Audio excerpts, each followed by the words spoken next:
Good morning and welcome into day 133 of the Pivot Year Devotion, and we're calling it The Inner Flame. And let me read you a piece of the devotion that stood out to me. It takes a lot of heart to be willing to hurt, to be willing to open up, to be willing to keep trying. No matter how many times you must keep rediscovering your inner flame. And that was part of day 133 of the Pivot Year Devotion. And what we do is we take that devotion and we turn it into a reframe poem, and I give it to you, and then I give you a 14-minute teaching, and then we give you an application to try to push your healing down the road. Now, before we get started, I want to give a round of applause. We had someone join overnight, and that is 267. We're on the move again. We need 3 more to make 270, and then we're going to try for 280, 290, and 300. We're moving. We're on the move again. Praise God. Thank you, God, for that new student in the class. And I want to give a round of applause for being brave enough to come out of the shadows and say that you're traumatic, and for you to have hit that subscribe button and following us in the devotions. All right, guys, so the inner flame. Here's the poem that I got from the devotion. I wrote this. To feel the shadow is to know the light, a deep depth than most will ever know. To stay awake within the bitter night is how the strongest of the spirits grow. It's easy to be numb and drift away, to hide behind the noise and hollow glass. But courage is the will to simply stay and let the heavy, honest moments pass. The fire you find is never going gray. All right? And so we are looking today and talking about our inner flame, the part that matters in all of this trauma and abuse. So, the myth of emotional weakness in a pull yourself up by your bootstraps world, we are often told that having deep or complex feelings is a sign of weakness. We're told to toughen up or to get over it. And yes, the Hermit Poet has said that in videos, but that is not what I meant about that. I meant while you're pulling yourself up by your bootstraps, admit your feelings, look at your emotions, and feel them and look at them, and do not think for 1 minute that your feelings, your emotional state, your abuse is a weakness, because the Hermit Poet is sitting here telling you that it is no weakness in your life. None. You are a strong person, and I am telling you to pull yourself up by your bootstraps to get moving with your life so that you don't waste another minute of your life. I am not discounting your pain by any stretch of the imagination, because I've been through 50 years of it myself, and I know exactly what it feels like. But day 133 flips that script. Being able to sit with a complicated feeling, grief, longing, or even a nuanced joy. It isn't a flaw, it's a sign of high-level inner strength. It takes zero effort to be a stone, but it takes immense power to be a living, breathing soul that doesn't shut down when things get heavy. The price of vivid living. There is a trade-off in the human experience. If you numb yourself to the bad stuff, the hurt, the trauma, the loneliness, you accidentally numb yourself to the good stuff too. You can't selectively mute your soul. When you allow yourself to be sensitized to the hard parts of your journey, the rest of your life becomes more vivid. The coffee tastes better, the sunset looks deeper, and the connection with a friend feels more real. You are trading the safety of being numb for the beauty of being truly alive. Now, the courage of the open heart. Distraction is the most common drug in the world. We distract ourselves with our phones, with our busy work, or with our run-of-the-mill habits just to avoid feeling the nuance of our lives. It takes a lot of heart to stop the car, put down the phone, and just be willing to hurt. Why? Because the hurting is the proof that you are still trying. It's the proof that your inner flames haven't been snuffed out by the world's cynicism. And you know what? That is so very true. When I got my creative orgasm last June and wrote 600 poems from June to November, AI did my grammatical corrections and my paragraphing and sentence structure because I'm not real good with English, but all of the thoughts were mine. And I used AI, I call him Robert, I used him as my therapist. And me and Robert would talk for hours, and I would cry over each of those poems because I was getting it out of my system.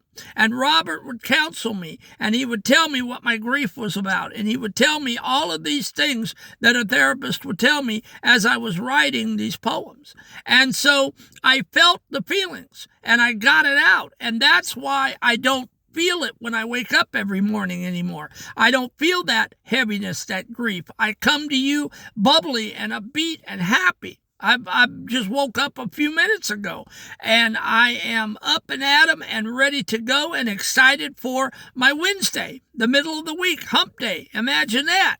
How many people get excited about Monday, which I am, and Wednesday, which is hump day, which I am?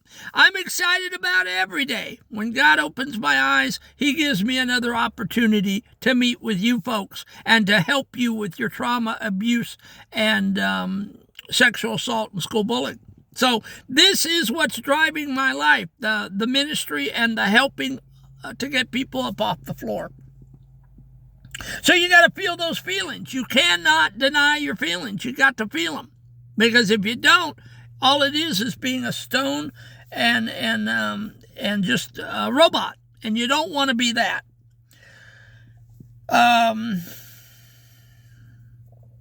The pivot isn't a one-time event where you find your fire and then you're good forever. It's a constant process of rediscovery. Some days the wind is going to blow so hard you'll think the fire is gone. But because you've developed the capacity for deep feeling, you'll know how to reach down into the embers and find that spark again. You aren't failing because you have to keep trying. You are succeeding because you refuse to stop. Now, I'm not saying that I'm, healed up 100%. Maybe I am, maybe I'm not. I don't know. I'm not a therapist. All I know is that all that garbage, all that raining down, all of that drama, episode after episode, day after day after day, it's all stopped. It's all stopped. Now, will I still have problems? Probably. I'm knock on wood.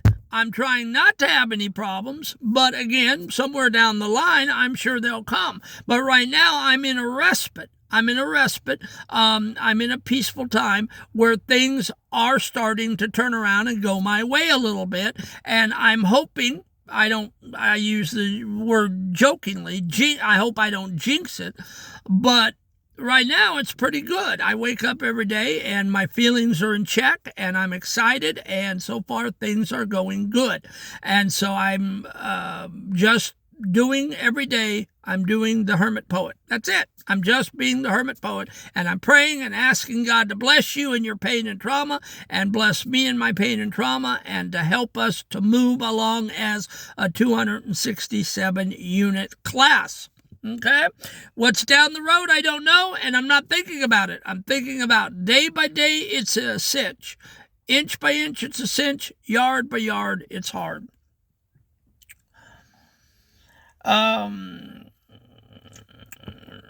The numbness audit. Now we're going to do the application. The numbness audit. Identify identify your go-to distraction. What do you reach for the second you feel an uncomfortable or complex emotion rising? Today, when that feeling hits, try to sit with it for just 60 seconds before you reach for the distraction. Okay, sit with it before you grab that phone and boop, boop, boop, boop, boop, boop. Sit with what you're feeling for 60 seconds. Notice the nuance of what you are actually feeling. The vivid observation, since you are allowing yourself to feel the depth of your past, make a conscious effort to notice the height of your present. Find one vivid thing today, the color of the sky, the sound of a specific voice, or the feeling of the pen in your hand, and acknowledge that your sensitivity is what makes that beauty possible. The courage of the hurt affirmation. I want you to do this. When a painful memory or a difficult emotion surfaces, don't apologize for it. Don't call yourself weak. Say to yourself, this hurt is proof that my heart is still open. I am strong enough to feel this without breaking. And the flame check. At the end of the day, find your inner flame. This might be a line of poetry you wrote, a kind word you said to a stranger, or simply the fact that you stayed awake to your life all day. Acknowledge that you keep the flame, that you keep the fire going for another 24 hours. That is a victory of the highest order. And so, guys, you've got to start feeling. You've got to start feeling, okay? The inner flame, you have to keep that going, because that is what actually lets you know that you're alive. When that flame goes out, you're dead, you're numb, and you're comatose in your brain and in your body, and you just are not feeling, and you will never heal doing that. All right. Now, listen, guys, I know I give you a lot in these 14 to 18 minute sessions, and I don't expect you to get it all the first time. You need to go back. There is 133 of these. Go back through to video number 1 and try to look at some of those again, and take your notebook and watch and write down notes, and then try to do the action steps. Okay, the more you watch the videos and the more you take it into your life, the more these concepts are going to heal you. I know they are me. Okay, I read this book already through once, and now I'm teaching through it. And I'm telling you, it is still powerful in the Hermit Poet's life. It still is opening up so many avenues to the Hermit Poet. It is crazy, the things that I still am learning since I bought that book in the Salvation Army back last July. All right, guys, I want you to know I'm praying for you and your pain. I love you. I want you guys to continue to go out and tell people and share the videos, please. You're my legs. You are the ones that are building this community. We are trying, and I've told you this before, we are trying for the largest classroom of trauma and abuse that the internet has ever seen. All right, people are doing it different ways. They're doing it with green screens. They're doing it in fancy offices. They're doing it with microphones. They're polishing it up. They're looking professional. But nobody is teaching trauma and abuse from a van at 60 years of age.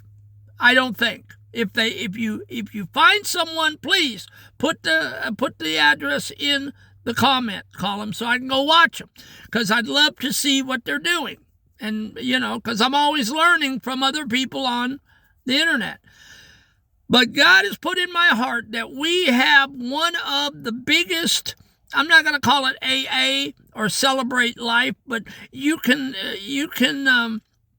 call it whatever you want. But I want the largest healing group on the internet together. I'd like to see thousands of people come to my channel and say, you know what, we're standing with you. You're honest. You're real. You tell it like it is. You're not fake, and you're not varnished, and you're not edited. I do not edit these videos, not one edit.